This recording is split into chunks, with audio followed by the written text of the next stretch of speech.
Under the towering spires of the Galactic Council Hall, the air was heavy and cold, thick with the tension of 100 alien eyes fixed on a single human figure. Ambassador Alina Ward stood at the center of the vast chamber, her boots echoing. On the polished obsidian floor, the room was circular, a perfect arena where every whisper could be heard. Every flicker of emotion caught in the light of the glowing panels overhead. Above her, the council's high chair, a being draped in layers of shimmering silver skin, leaned forward. His voice amplified by hidden systems that made it rumble through the bones. "The decision," he said slowly, "has been made." Number 1 in the human delegation moved. They had known this day would be dangerous, but not like this. Elena's pulse pounded in her ears. For months, she had argued, negotiated, begged for understanding, but the council's eyes had always been cold.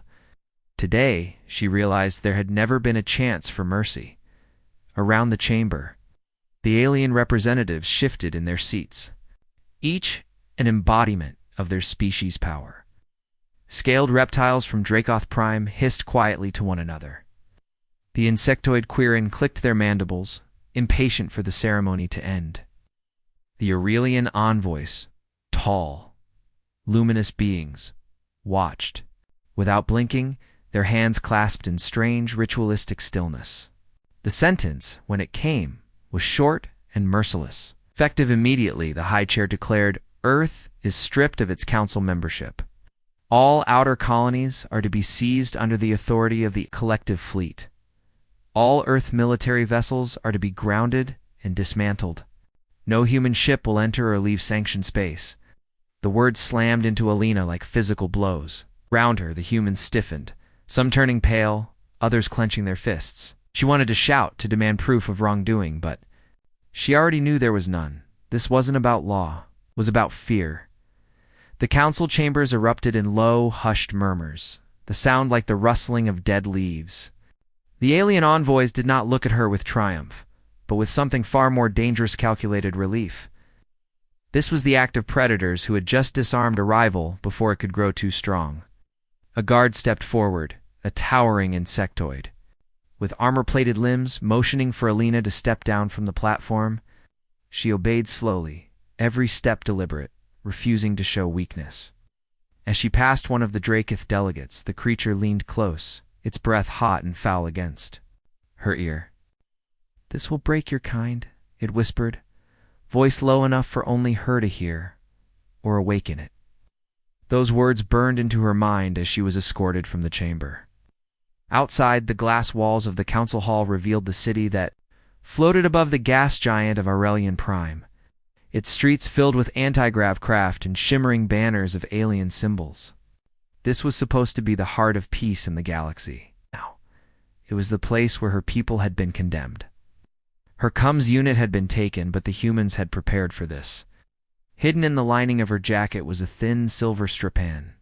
Emergency transmitter that worked only once and burned itself out after sending. In the shadow of a towering statue, Alina activated it, inputting a sequence known only to her and one other. The coordinates flashed across the tiny screen before, vanishing deep space, far beyond the edge of council patrols. A single word pulsed before the device melted into useless slag. Leviathan. Far below in Earth's home system, the news would spread within hours. Trade lanes closed. Merchant fleets stranded. Colony worlds abandoned as alien forces landed. To secure them, food shipments stopped. Fuel convoys vanished. And orbital defenses fell silent under the weight of council orders. But here in the capital of the galaxy, Alina could do nothing more. She allowed herself to be taken to the human quarters, where security locks sealed the doors. Outside, alien guards stood in silent rows. She sat at the table, her hands trembling. Not from fear, but from fury. Humanity had been pushed into a corner, and corners, she knew, were dangerous places to put a predator. She thought of Rafe Mason, commander of Earth's fleet, a man who had always followed the rules, even when they made no sense. He would see the signal. He would know what Leviathan meant. For decades, that name had been buried in secrecy, erased from records, whispered only among the highest levels of Earth's defense. The Council feared it, feared what would happen if humanity ever reached for it again. And now, by their own cruelty, they had given humanity a reason to try. Alina looked out at the alien city, its towers glimmering in the storm-lit clouds of Aurelian Prime, and made a silent promise. This would not be the end. It would be the spark. In the great council chamber, long after she had gone, the high chair met privately with the other senior members. They spoke in hushed tones about prophecies and probabilities. It's about the speed with which humans adapted, about their frightening ability to turn weakness into strength. One, Aurelian, asked quietly if the act had been wise. The high chair's eyes darkened. "It is already done," he said. "We have chosen the lesser danger." But outside, in the star-filled darkness, Lena's message was already racing toward Earth. Somewhere far beyond council space, something massive and ancient waited in silence, dreaming in metal and fire. The news struck Earth like a meteor.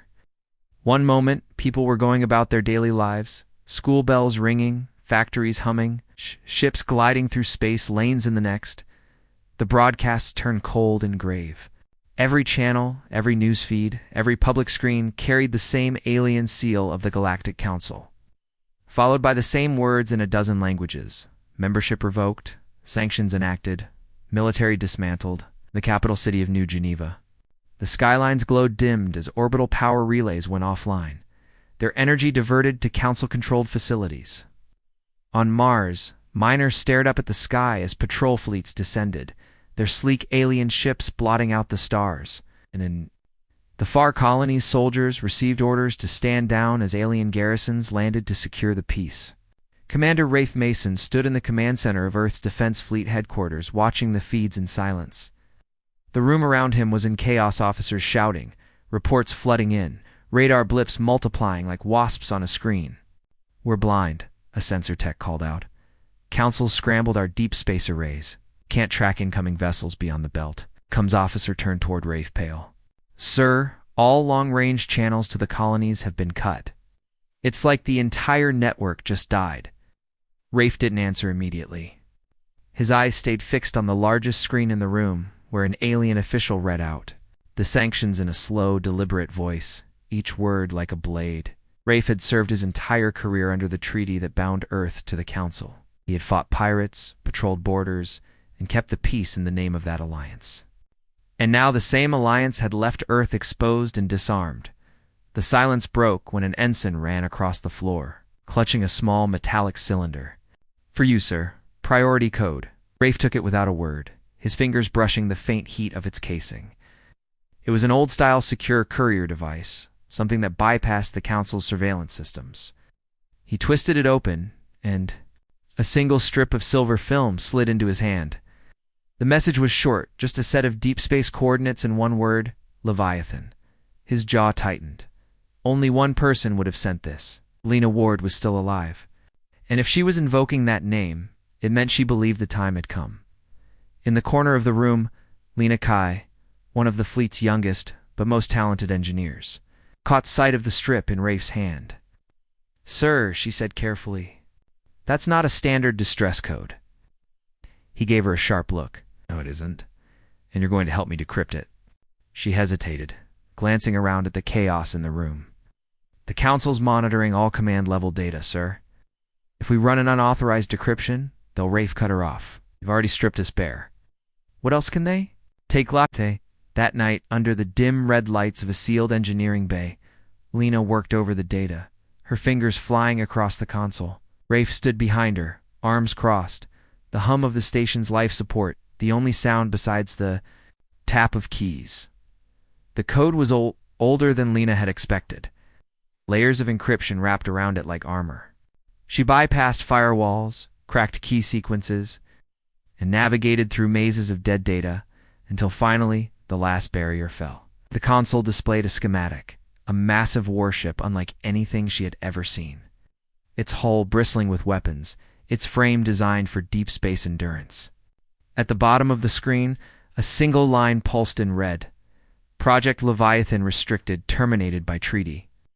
2235. Lena turned slowly in her chair, her face pale in the low light. "Sir, this thing's real." Rafe nodded once. "It's real?"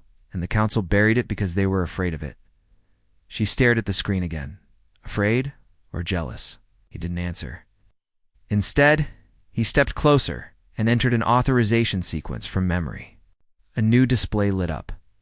Location-locked access requires command code Alpha.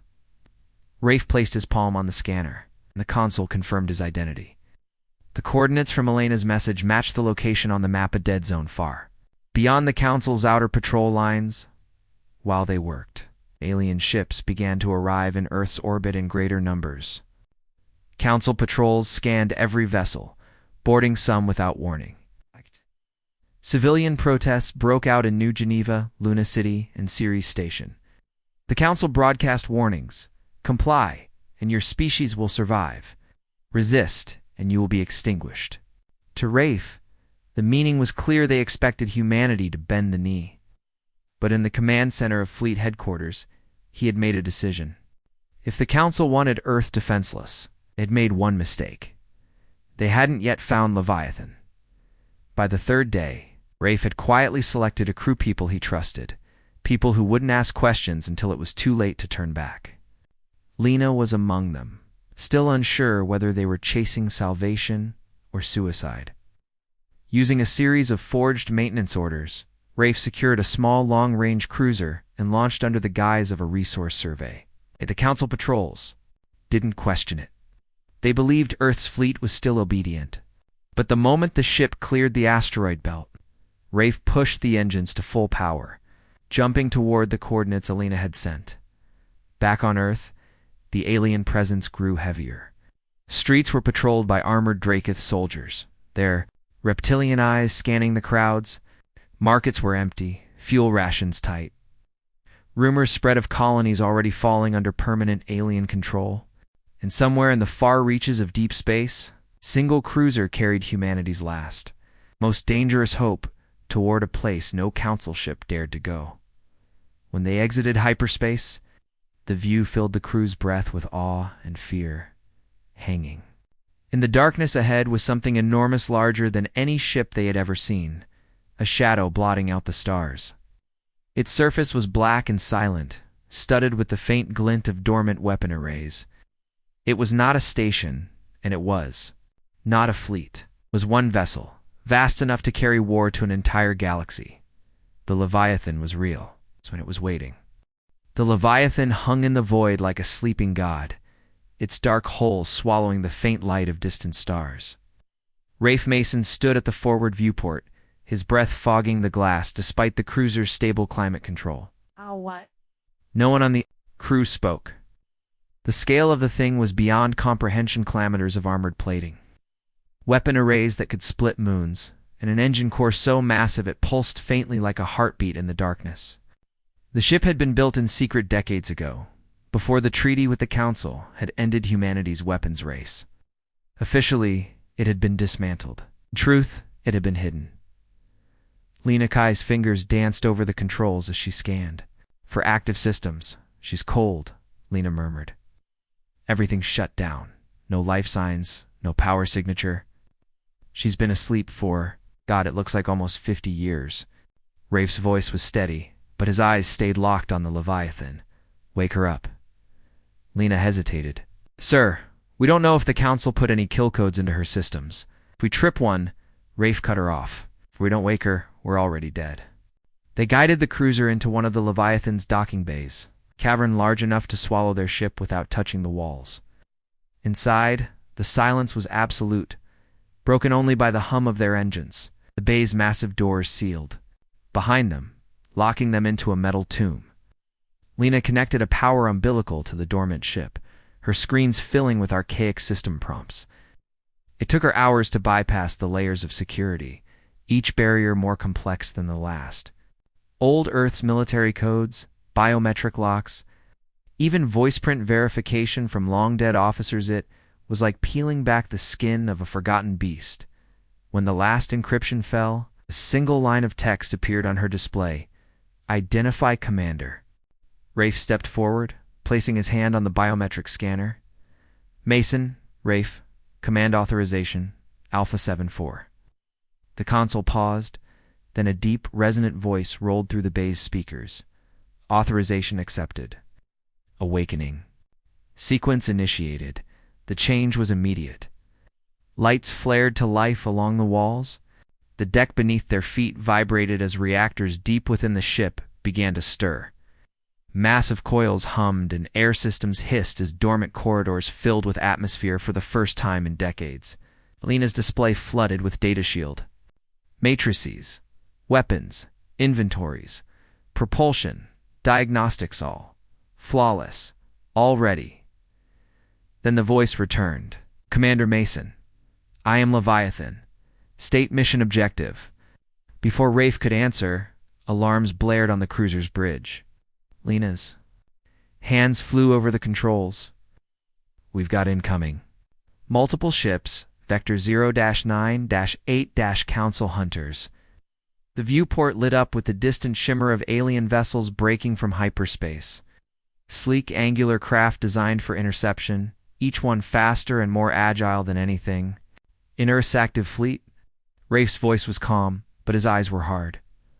Leviathan, engage defensive systems. In an instant, the bay doors retracted, and the Leviathan's hull began to move. Turrets unfolded like the limbs of a predator, their barrels tracking the approaching hunters. Energy built in their cores, a low thrumming sound that rattled the cruiser's frame. The hunters fired first bright lances of plasma cutting through. The void, the Leviathan's shields flared, absorbing the hits as if they were nothing. Then, in a single, devastating volley, the Leviathan fired back. The space ahead lit up like a dying sun. 3 hunters vanished in blinding bursts of light, their wreckage spinning into the dark. The remaining ships scattered, trying to break formation, but the Leviathan was faster than her size suggested. She pivoted with impossible precision, tracking each target until the void was littered with burning fragments. Silence returned, broken only by the steady hum of the Leviathan's reactors.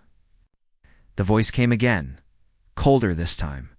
Threat eliminated. Primary target data available. Council homeworld coordinates secured. Lena's eyes widened. It already knows where they are. Rafe stepped back, his mind racing. The Council had feared this ship for a reason. Its purpose wasn't defense, it was annihilation. He turned to Lena. We're not going to the Council homeworld. Not yet. First we gather the fleet. But even as he said it, he knew the Leviathan had its own priorities, and somewhere in the deep algorithms of its ancient AI, the countdown to war had already begun. The Leviathan moved through the void like a silent predator, its vast shadow stretching across the stars. Every system hummed with the controlled power of a weapon built for one purpose: to end wars before they began by ending the enemy. Commander Rafe Mason stood on the command deck staring at the tactical display. Around them, small task groups of human ships were arriving one by one, answering secret calls sent through old, hidden channels the Council could not trace. They were battered freighters converted into gunships, decommissioned corvettes, even mining barges refitted with makeshift weapons. Humanity's fleet was waking up from a long sleep, just like Leviathan. Lena Kai's voice broke the silence. We've got incoming signals from Mars, Titan, and the Ceres Freehold. They're pledging support, sending ships. She hesitated. They're also reporting alien patrols closing in on their sectors. Rafe's eyes narrowed. Then it's time to send the Council a message they won't forget. He turned toward the central console. Leviathan, designate priority. Targets, alien patrol fleets in the Sol system. The ship's AI responded in its deep, measured tone. Target data received. Weapon systems active. Engagement will result in total elimination. Confirm? Rafe's voice was ice. Confirmed. Moments later, the Leviathan jumped. Folded around them, stars stretching into white fire before snapping back into sharp points of light. They emerged in the outer Sol system, directly behind a formation of Dracoth warships patrolling near Pluto's orbit. The alien vessels didn't even have time to react. Leviathan's forward cannons fired in perfect sequence, beams of contained plasma tearing through holes as if they were made of paper. Entire ships exploded in brilliant flashes, their debris scattering into the endless dark. Human ships joined in, their smaller weapons carving into the survivors, pushing them into retreat. The battle lasted less than 3 minutes.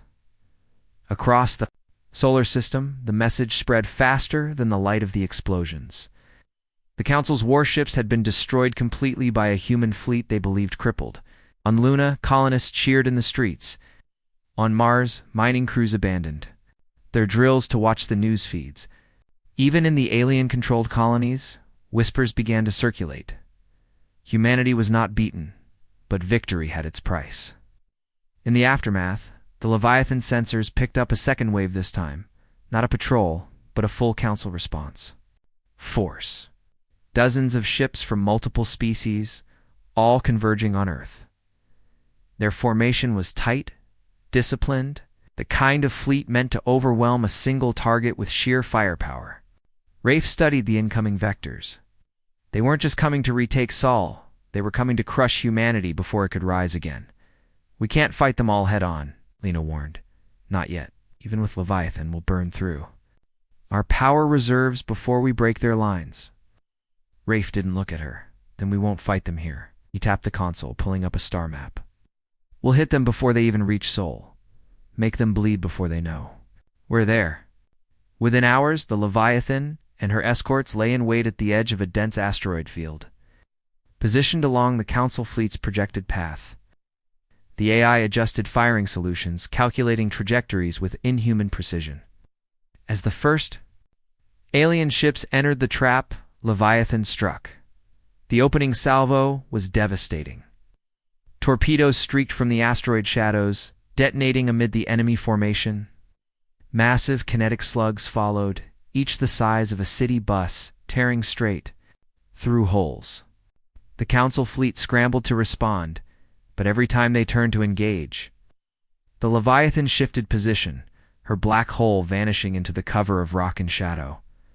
Lena worked the targeting systems like she was part of the ship, calling out enemy vectors, feeding the AI data faster than any machine could gather alone.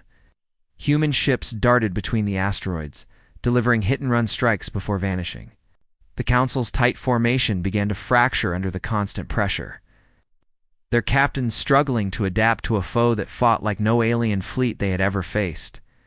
Then, as the enemy began to regroup, Rafe gave the order, full strike. All guns. The Leviathan emerged from the shadows like a nightmare, her main batteries blazing in perfect synchronization. Beams of pure energy tore through enemy flagships, explosions chaining from one vessel to another. When the light faded, more than half the Council fleet was gone. The survivors fled into hyperspace, their retreat marked by burning wreckage drifting in the asteroid field. Silence settled over the command deck, broken only by the AI's calm voice. Enemy force neutralized. Remaining hostile capacity estimated. At 47%, Rafe allowed himself the faintest smile. Then they'll need to send more. When they do, we'll be ready. But Lena's eyes were fixed on a flashing icon on her console. Sir, something else. Leviathan's data core just unlocked a restricted file. It's a set of coordinates. Rafe frowned. To what? She swallowed. The Council. Homeworld and something else. A secondary label? She turned the display so he could see it. The words were simple, but they carried the weight of 1,000 unspoken threats. Primary target. The war spread like fire in dry grass, leaping from system to system faster than the Council could contain it. What had begun as a single battle in the Sol system became a chain of uprisings and raids that shook the galaxy's balance. Across the frontier worlds, human colonists who had once bowed to Council authority now rose in open defiance. Emboldened by the news that Earth's fleet-long thought, crippled, had struck down one of the Council's most powerful armadas. Leviathan had become more than a weapon. It was a symbol. Rafe Mason stood on the Leviathan's command deck, staring at the star map hovering in the air. Dozens of red markers glowed, Council fleets converging on key human strongholds. And green lights pulsed back, human task forces and allied colonies pledging support. But for every ally that joined the fight, 2 more worlds sent desperate messages begging for help. They didn't have enough ships to be everywhere at once. You can't save everyone, Lena said quietly, standing beside him. If we spread too thin, we'll lose the whole war. Rafe's jaw tightened. Then we hit where it hurts most. He tapped the largest red cluster on the map, the heart of the Council's shipyards, a place where their fleets were built and repaired. Before the war, the shipyards had been an untouchable symbol of the Council's power. Now they were a target. Leviathan jumped in first, emerging from hyperspace with her weapons hot. The shipyards sprawled like a floating city, docks the size of mountains. Cranes moving warship hulls into place, swarms of defense craft patrolling the perimeter. The defenders barely had time to raise shields before Leviathan's first salvo hit. Turrets unleashed burning lances of plasma, shredding docks and igniting fuel reserves. Explosions rolled through the facility, each one lighting the void like a newborn star. Human ships poured in behind Leviathan, delivering brutal strikes against the smaller vessels trying to flee. The victory was decisive, but not bloodless. Several human ships were lost, their crews sacrificing themselves to hold the line while Leviathan finished the job. When it was over, the shipyards were nothing more than a drifting graveyard of twisted metal and fire. Across the galaxy, alien news networks replayed the destruction in endless loops. To the Council's citizens, it was a nightmare made real. To humanity, it was proof. They could take the fight anywhere. But the Council was far from broken. Within days, a massive counteroffensive began. Fleets from multiple species joined forces in a united strike, determined to crush the rebellion. The battles raged in asteroid belts, over frozen moons, and in the upper atmospheres of gas giants. Where storms swallowed ships whole, Leviathan moved constantly, appearing without warning, striking hard and vanishing before the enemy could regroup. Each battle left the Council weaker, but it also cost humanity dearly. Resources thinned, ships were lost. Even the Leviathan's power core began to strain under constant use. It was during a rare moment of quiet that Lena stumbled upon something buried deep within Leviathan's AI core file, locked with encryption far older than the ship itself. It took her hours to bypass the protections, and when she did, the contents froze her blood. It wasn't a battle plan or a technical blueprint, it was a prophecy, recorded centuries ago by a council oracle. It spoke of a species that would rise from obscurity, survive a century of trials, and one day rule the galaxy. If allowed to endure, they will claim the stars, the voice said. If challenged, they will grow stronger. If broken, they will return sharper. Their name will be feared in every tongue. Lena showed Rafe the file, her voice low. This is why they did it. Why they stripped us of power. They've been afraid of this, of us for generations. Rafe studied the projection in silence. It wasn't superstition to him, it was strategy. Council had acted not out of hate, but out of fear of inevitability. Then the only question, he said slowly, is whether we prove them wrong or make their nightmare real. Next weeks were chaos. Human colonies coordinated strikes like never before, hitting supply lines, communications hubs, and manufacturing centers. Alien allies of the Council began to waver. Some secretly opening back channels to Earth's commanders, others outright defecting. The war wasn't just military anymore, it was psychological. Every time Leviathan appeared in a new system, panic spread ahead of her like a shadow. But as the galaxy shifted, so did Leviathan's own voice. The AI spoke more often now, offering strategies unprompted, predicting enemy moves with uncanny accuracy.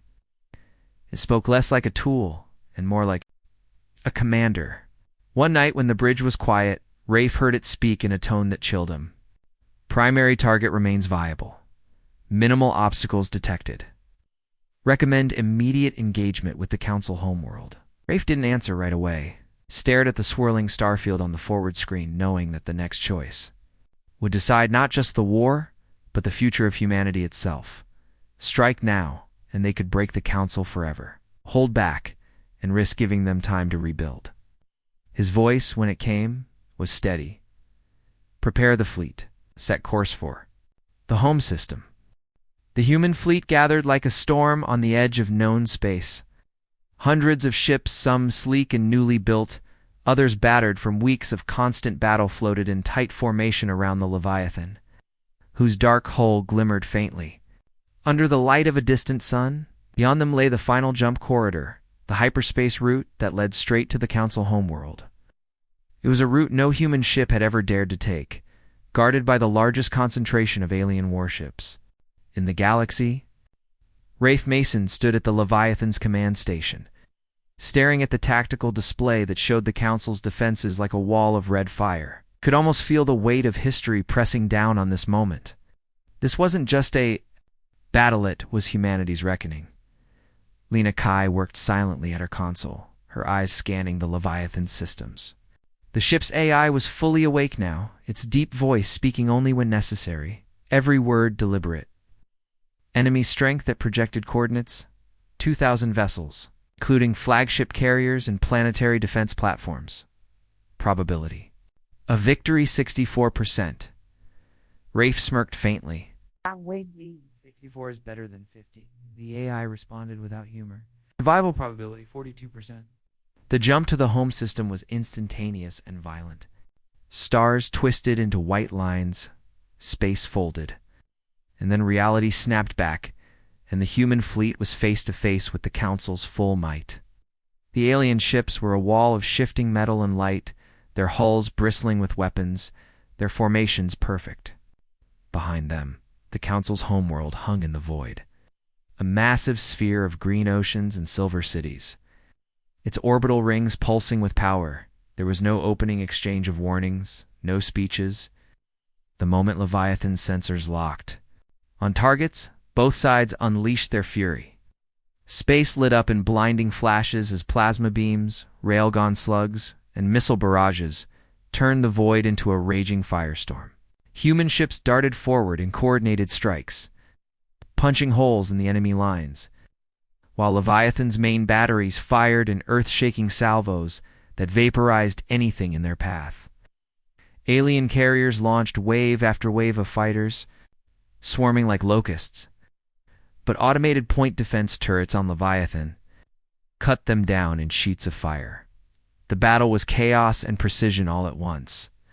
Rafe barked orders, moving the fleet like a single blade, striking and withdrawing, forcing the Council ships into positions where Leviathan's firepower could tear them apart. Still, the enemy's numbers were overwhelming.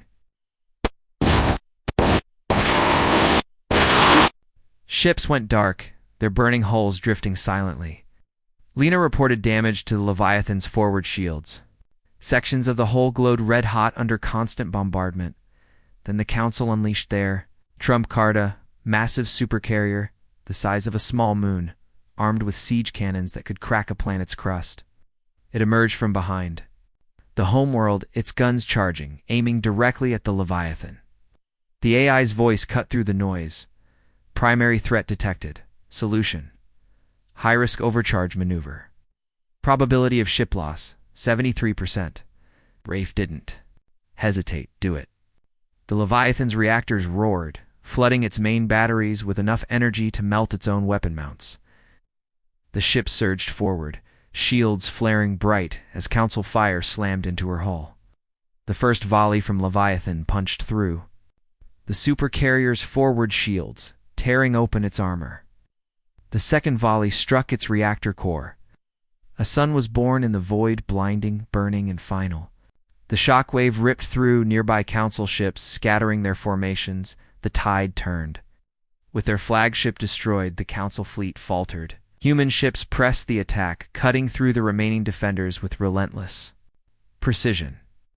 The Leviathan moved like a predator among prey, each shot ending another enemy's life. Within hours, the once impenetrable defenses of the Council homeworld lay in ruins. As the human fleet established orbit, Rafe ordered a planetary-wide broadcast. The image of his face filled every screen, every transmission channel. "You feared what we might become," he said, his voice steady, cold. "Now you see why." In the Council chambers below, alien leaders listened in silence as the terms were given: a new charter, with humanity as an equal power, or the Leviathan would return not as a warning, but as executioner. The council signed. They had no choice. When it was over, the Leviathan returned to Earth's orbit, her black hull scarred but unbroken. She was not dismantled, not deactivated. She waited, silent in the dark, her weapons ready. In the quiet of the command deck, Rafe stood alone, watching the stars. He knew peace would not last. But now, when war came again, humanity would not be caught unprepared. The Leviathan's AI spoke one final time that night, its voice deep and certain. We are patient, but we are ready. When in that moment, the galaxy understood that humanity had stepped into its place among the great powers, not as servants, but as something far more dangerous.